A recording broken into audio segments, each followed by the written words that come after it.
up, you guys? It's Emily. So today I'm here with Krista, and we are going to be doing what we have learned since we started college.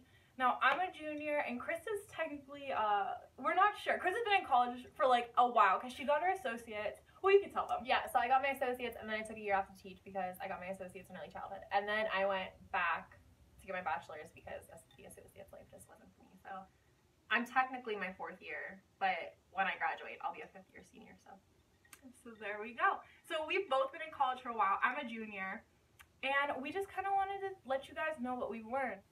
So if any of you are starting college, I hope you can take something away from this video. Maybe learn from some of our mistakes so you don't have to go through them. And yeah, so without further ado, we have our wine right here. Don't worry, we're all at least 21. And let's get on with the video. So the first thing I learned in college was a big change from high school because now I don't have friends in my class. Now, what I mean by that is my first semester, I might have had a friend or two in every class because it was gen eds, and obviously all my friends going in were freshmen as well.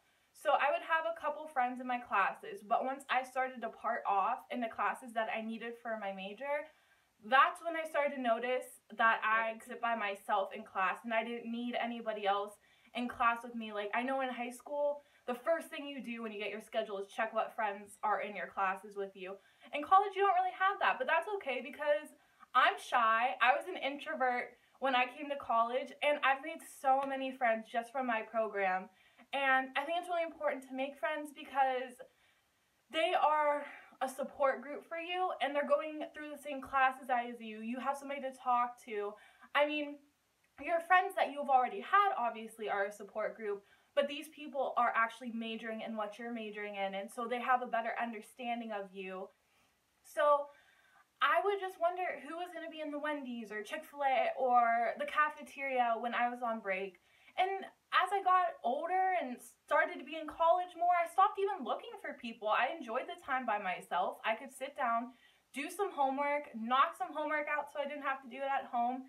And I just really thought that it was a good skill to learn in college, to be dependent on just yourself. I agree. You agree? I'm the type of person to always sit by myself. And for some reason, I feel like my professors love that. Like, not so much as a teacher's pet, but I have one class where my professor will always give me the clipboard first. He'll always ask me to help him write things down. And that's not so much being a teacher's pet, but it's seeing that you're not talking while they're doing their lessons. And I don't really text while I'm in class because I just don't. But it helps you really, like, it has a good impression on your teacher when you aren't socializing the whole time and you're actually paying attention to what they're saying, no matter how boring it is. It's really important. Absolutely. And the teacher will respect that. And that's going to transition on to our next topic, which Chris is going to talk about. And tell them what you're going to talk about, Krista. Okay, so I think that it's very important, and I try to stress this all the time to people who don't understand it. Your professors, especially when you get into your major classes, are going to be your best friends. No matter how much you hate them, no matter how much they might lecture too much, it's very important to make a good impression.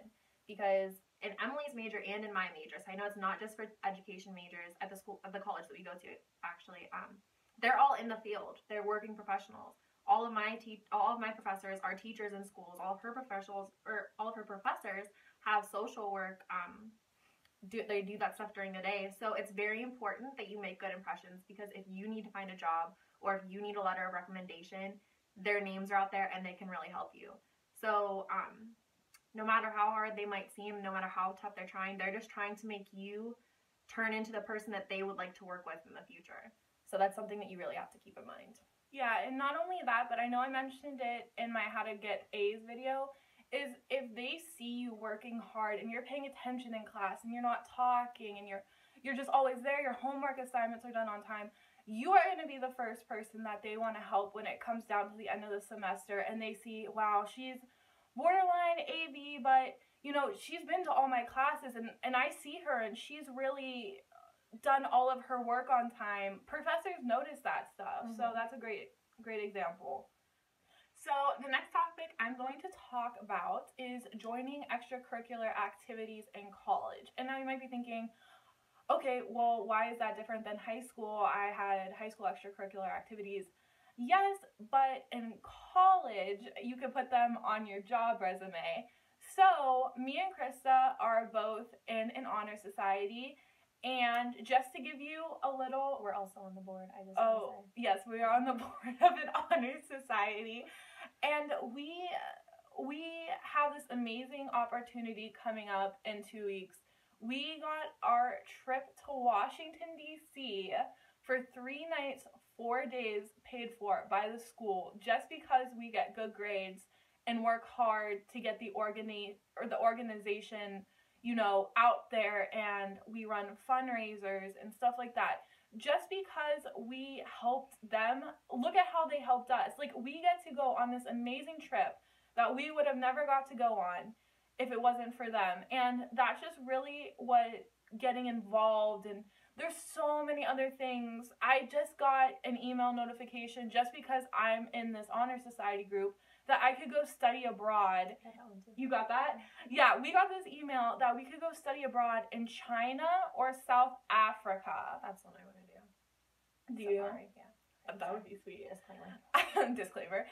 But that is so, sweet. And we were chosen first just because we're involved in our school and we got good grades. That's all we had to do. Literally all we had to do is be good students. And look at where it got us. And not only that, but for scholarships, football players, soccer players, basketball players, you join an athletic group, you get scholarships, and you get amazing opportunities. You get to travel with your teammates. That is just stuff that this is a once in a lifetime thing. I wouldn't waste your college career just not being involved, because you have so many great opportunities given to you at this point in your life. And we really, really, really suggest you just take as much advantage of it as you can. It's also important to join the organizations of the majors that you're in. Yes. I'm part of the Education Association at our college, and there's so many opportunities for teachers. We do a Read Across America thing where we invite students from schools all over the county, and they come in and we get to work with them. I'm part of another organization where we go into a school and we tutor students who really need help in reading. And all of this stuff builds me professionally for my future. And it's really important that if you join these clubs, especially if they give you those opportunities to practice in the profession that you're going to be in eventually, it really helps you out. Really helps you. Mm-hmm. And you get your feet wet before you have to dive in. You know what I'm saying? You learn some really valuable lessons. Yes. And then our last topic today, I'm going to talk about how to balance a part-time job and going to school and doing your homework if you have a part-time job. Woo! So the part-time job that I work at, I'm fortunate because they work around my school schedule and they don't give me any problem. But I also work with kids at my part-time job, so they know that what I'm learning is benefiting what I bring to them. So it's important that you have a job where they're going to work with you and you're not working somewhere where they're working you too much. And B, I think the rule of thumb is that the hours that you work shouldn't exceed double your credit hours. So say you have 15 credit hours, you should not work 30 hours a week in your job, because you have to they say that you're going to have as much homework a week as you have credit hours a week, which I didn't really get that until my second or third year. Agreed. When you're in gen ed, it's not that hard, but it was a really good tip. I couldn't imagine right now working 30 hours. My job is really flexible with me. I work maybe 15 hours a week. They understand that, and I think that that's perfect for me with 5 classes that I have right now. But you have to make sure, especially if you're working late nights, that you're not making yourself too tired. You don't want to slack off in your classes, because your job may be important for you right now if you have bills, if you have responsibilities, but you're not going to have that job in a few years. But what you're learning in school and the homework that you're doing, as hard as the homework is, as much as it sucks, what you're learning in school, what you're learning in those lectures is going to benefit you in a few years, not the part-time job that you have right now.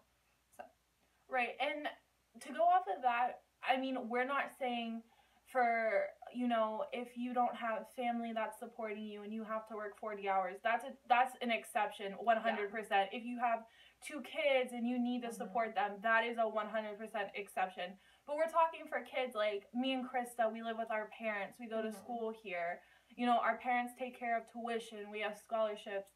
So it's like we're